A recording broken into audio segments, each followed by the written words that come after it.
오늘 새벽 우리에게 주신 하나님의 말씀은 에스겔 9장입니다. 구약 성경 1159면입니다. 제 9장.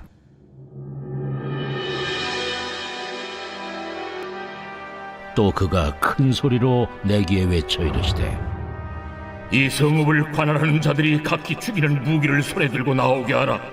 내가 보니 6사람이 북향한 윗문길로부터 오는데 각 사람의 손에 죽이는 무기를 잡았고, 그 중에 한 사람은 가는 베옷을 입고 허리에 서기관에 먹그릇을 찼더라. 그들이 들어와서 놋제단 곁에 서더라. 그룹에 머물러 있던 이스라엘 하나님의 영광이 성전 문지방에 이르더니, 여호와께서 그 가는 베옷을 입고 서기관의 먹그릇을 찬 사람을 불러 여호와께서 이르시되, 너는 예루살렘 성읍 중에 순행하여 그 가운데서 행하는 모든 가정한 일로 말미암아 탄식하며 우는 자의 이마에 표를 그리라 하시고 그들에 대하여 내 귀에 이르시되, 너희는 그를 따라 성읍 중에 다니며 불쌍히 여기지 말며 궁의를 베풀지 말고 쳐서 늙은 자와 젊은 자와 처녀와 어린이와 여자를 다 죽이되 이마에 표 있는 자에게는 가까이 하지 말라. 내 성소에서 시작할지니라 하시매 그들이 성전 앞에 있는 늙은 자들로부터 시작하더라. 그가 또 그들에게 이르시되, 너희는 성전을 더럽혀 지체로 모든 뜰에 채우라. 너희는 나가라. 그들이 나가서 성읍 중에서 치더라. 그들이 칠 때에 내가 홀로 있었는지라 엎드려 부르짖어 이르되, 아하, 주 여호와여, 예루살렘을 향하여 분노를 쏟으시오니 이스라엘의 남은 자를 모두 멸하려 하시나이까? 그가 내게 이르시되, 이스라엘과 유다 족속의 죄악이 심히 중하여 그 땅에 피가 가득하며 그 성읍에 불법이 찼나니, 이는 그들이 이르기를 여호와께서 이 땅을 버리셨으며 여호와께서 보지 아니하신다 함이라.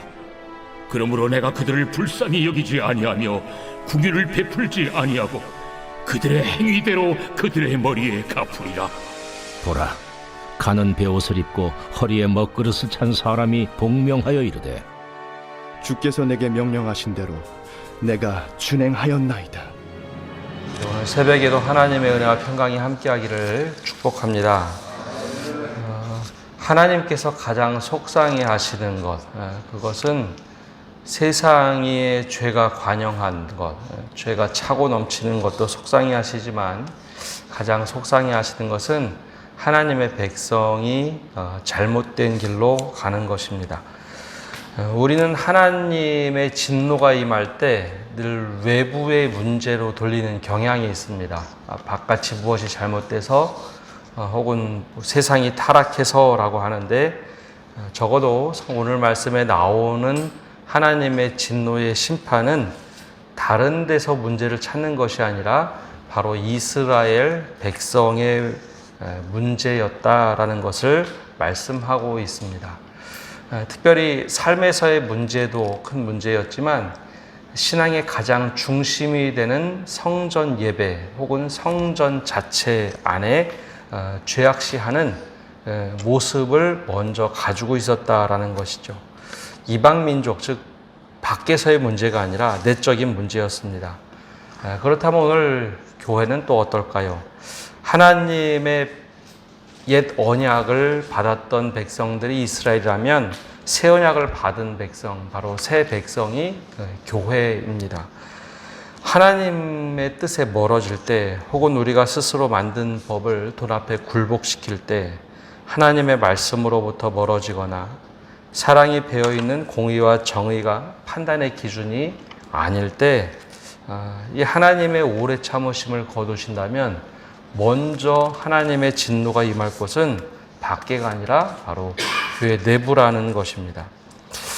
오늘 말씀은 바로 이제 어제 말씀에 이어서 계속해서 이어집니다. 어제 말씀을 보면 신앙의 중심이 되어 있던 성전이 문제가 됩니다. 하나님께서 에스겔을 환상 중에 머리채를 끄집어 올리신 후에 성전에 데려가셨는데, 바로 북향항 문 바로 앞에 질투의 우상이 세워져 있었다. 바로 이제 성전 안에 우상을 두었고, 즉 신앙의 가장 중심이 되는 곳에 하나님이 아니라 우상이 있었고, 또 그 성전 안에 예배를 해야 하는데 오히려 장로들이 그곳에서 이방 신에게 제사를 드리고, 여인들은 바벨론 담무스 신에게 절을 하고 있고, 백성은 성전을 등지고, 즉 하나님을 등지고 오히려 우상에게 절하고 있는 모습, 이 모습을 보시면서 하나님께서 도저히 성전에 내가 거할 수 없다, 백성이 나를 내쫓았으니 내가 성전을 떠나야겠다라는 음성을 에스겔에게 들려줍니다. 그리고 나서 오늘 말씀은 이어서 하나님이 성전을 떠날 채비를 합니다. 그 성전을 떠난다는 것, 과연 어떤 의미일까요? 하나님께서 손을 떼시겠다라는 거죠. 오늘 9장의 말씀은 하나님이 왜 성전을 떠나시는가, 그 구체적인 내용을 보여준다면 10장의 말씀은 하나님이 이제 떠나시는 모습이 나옵니다. 그러면 하나님께서 어떻게 지금 성전을 떠날 준비를 하실까? 1절을 보면 이렇게 시작을 합니다.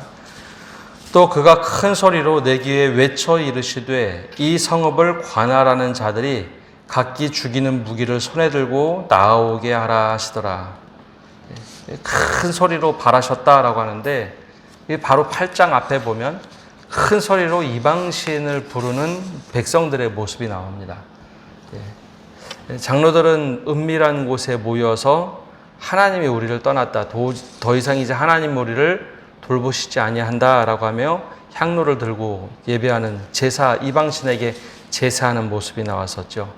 그때도, 그리고 남문 옆에서 여인들이 울면서 담무스에게 절하는 모습, 백성들이 등을 돌려 이방 신에게 절하는 모습, 이게 모두 다 이제 크게 소리를 지르며 제사하는, 이방 신에게 제사하는 모습이 나왔다면, 하나님이 그 소리를 압도하면서 사람들을 부릅니다. 근데 여기 6사람을 부르시는데, 이 6사람을 부르는데 이 6사람은 실제 사람이 아니라 하나님의 사자들입니다.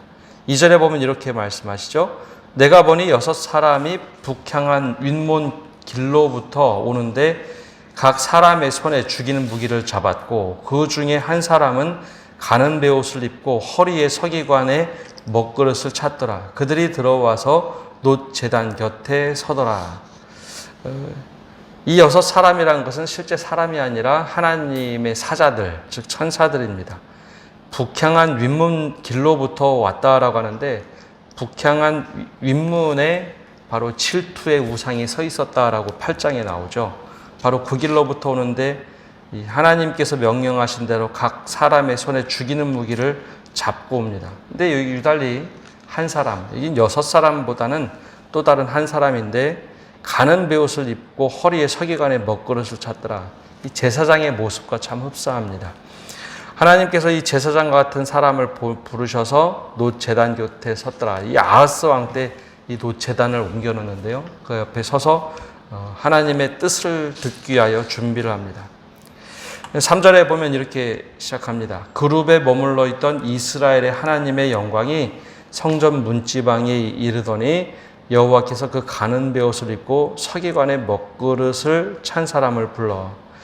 하나님의 영광이 있는 곳은 원래 지성소입니다.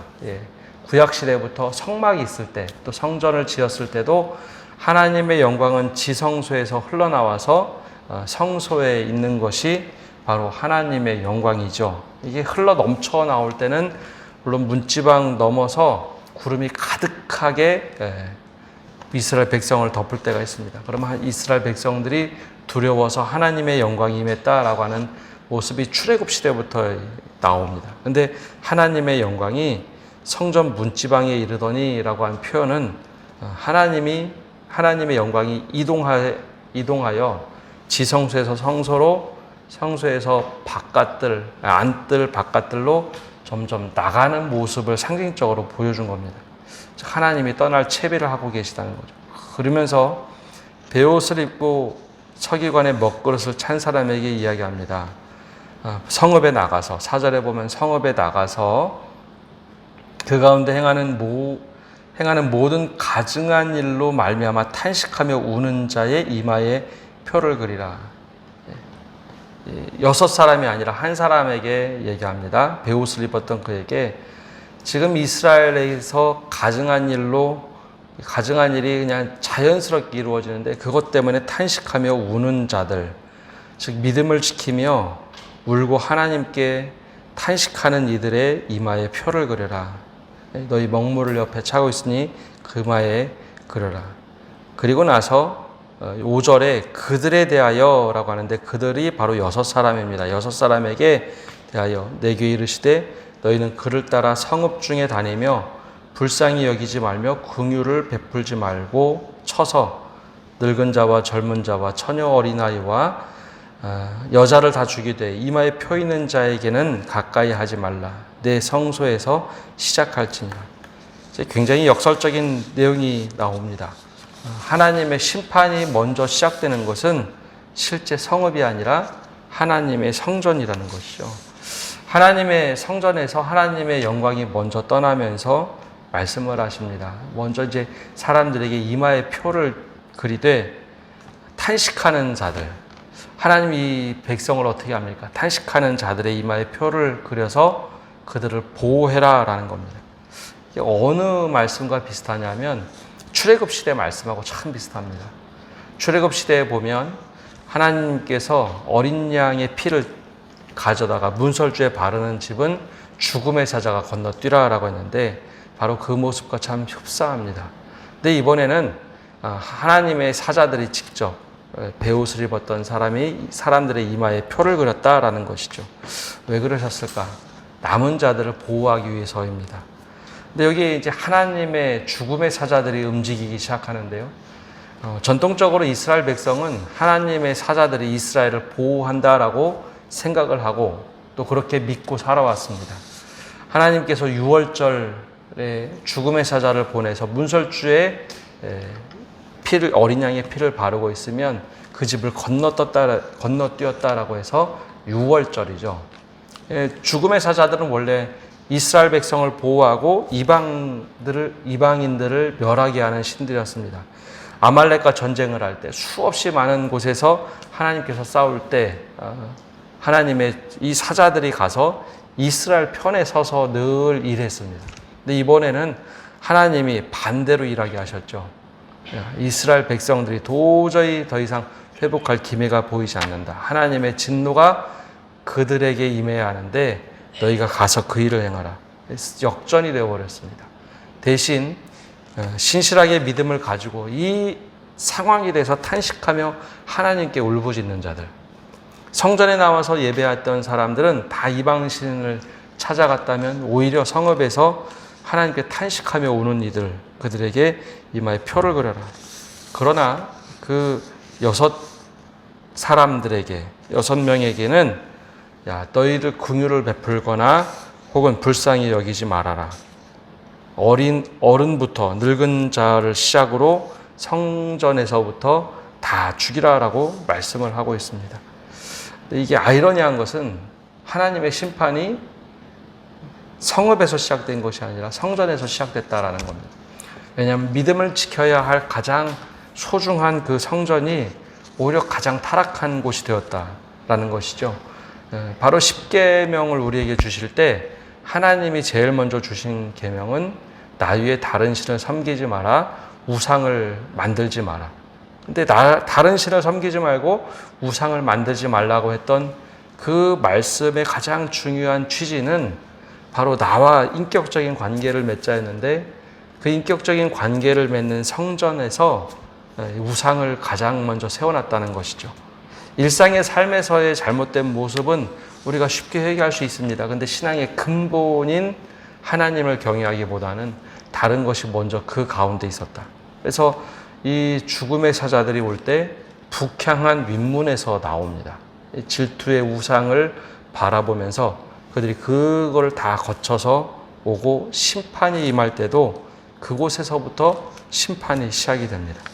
그래서 하나님께서 이 심판을 이루도록 하시는데 가장 이제 어려운 순간이 왔죠. 그리고 나서 이 성전을 시체로 가득한 곳으로 만들어라. 이스라엘 백성 중에 나시린도 그렇고 이스라엘 백성 제사장도 그렇고 금기가 되는 것은 시체를 만지지 말랍니다. 그래서 제사장들은 시신에 절대로 손을 대지 않았죠. 하나님께 예배하는 동물의 피제사를 드리기 위해서 시신을 만지지 않았습니다. 근데 하나님의 성소가 시체로 가득 채우라. 굉장히 충격적인 말씀이고 역설적인 거죠. 그곳으로부터 내가 떠날 채비를 다 하고 계신 겁니다. 먼저 성소의 개념이 깨져버리는 거죠.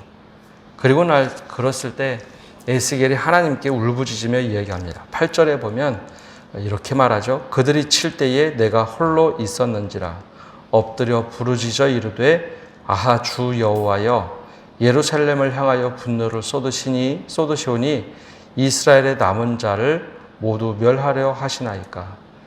이게 선지자의 숙명이고 운명입니다. 하나님 그러시면 안 됩니다 라고 막죠.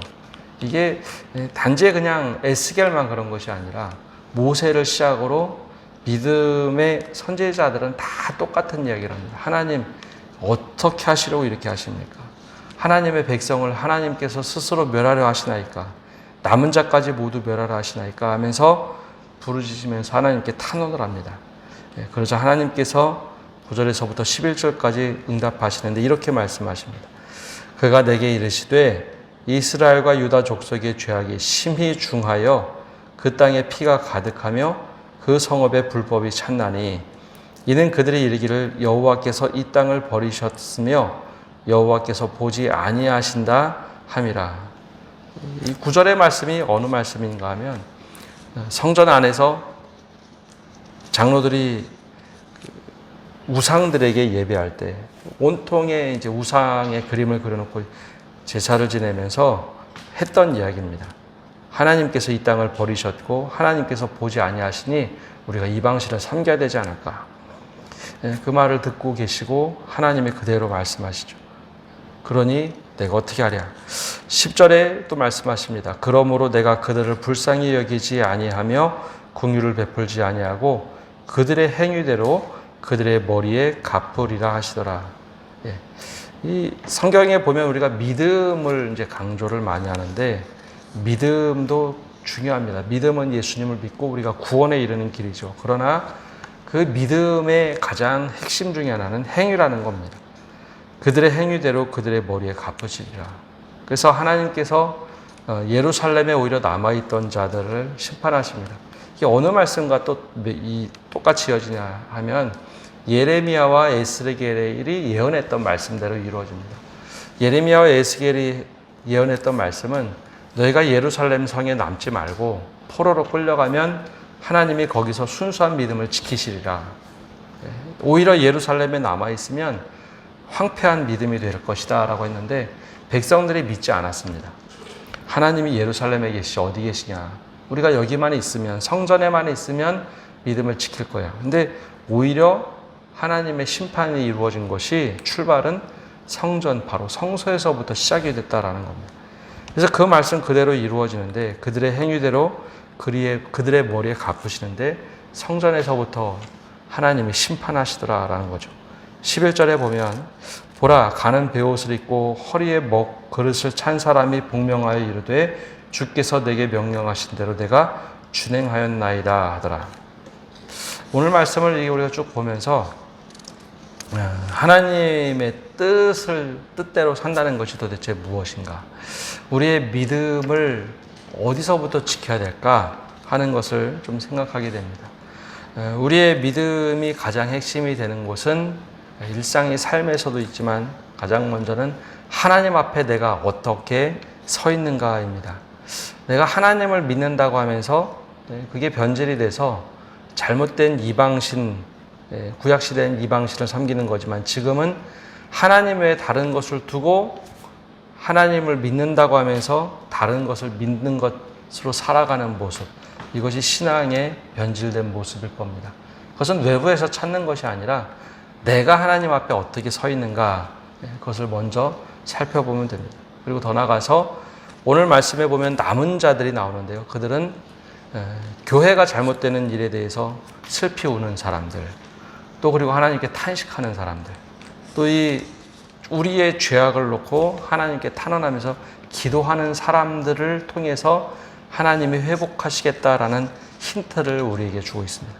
그래서 우리가 개인적인 일도 중요하게 기도하는 것이 필요하겠지만 이 나라를 위해서, 이 땅을 위해서, 우리 교회를 위해서 하나님께 눈물로 기도하는 사람들이 하나님께서 아끼시고 보호하시고 지키시는 남은 사람들이라는 겁니다. 우리가 교회를 위해서 또 이 땅을 위해서 기도하실 때 하나님께서 우리를 통해서 일하실 것이다 라는 믿음을 가지고 기도하시는 성도 여러분 되시기를 바랍니다. 기도하겠습니다. 하나님, 오늘도 저희가 주님 앞에 나와 기도합니다. 하나님의 진노가 임하실 때 가장 먼저 불행히도 성전에서 먼저 임하는 모습을 봅니다. 그리고 하나님의 심판이 이르는 것도 이방인들에게 먼저 시작되는 것이 아니라 하나님의 백성 이스라엘에게 먼저 임하는 것을 보게 됩니다. 우리의 믿음을 어떻게 지키며 살아야 될지 오늘 말씀을 통해서 먼저 우리가 깨닫게 하시고 더 나아가서 하나님 이 땅을 위해서 우리 교회를 위해서 슬피 울며 탄식하며 기도하는 사람들이 많이 일어날 수 있도록 은혜 내려 주옵소서. 그 심판의 때에도 그 이마에 표식을 하며 그들을 보호하셨던 하나님, 바로 우리가 울며 탄식하며 기도할 때 하나님께서 우리를 통하여 먼저 회복시키실 것을 기대하며 간구하게 하여 주옵소서. 더 나아가서 에스겔처럼 하나님의 뜻이 이 땅에 진노로 임하시는데 하나님 이것이 어찌된 일입니까? 라고 탄원하며 기도할 수 있는 많은 사람들이 일어나는 교회 되게 하여 주옵소서. 오늘 한 날도 모든 것 주님께 맡겨드립니다. 우리와 함께 해주시고 또 내일부터 태풍이 지나간다고 하는데 주님 우리를 지켜 보호하여 주시고 이 땅을 긍휼히 여겨 주옵소서. 주님께 모든 것 맡겨드리며 예수님의 이름으로 기도합니다. 아멘.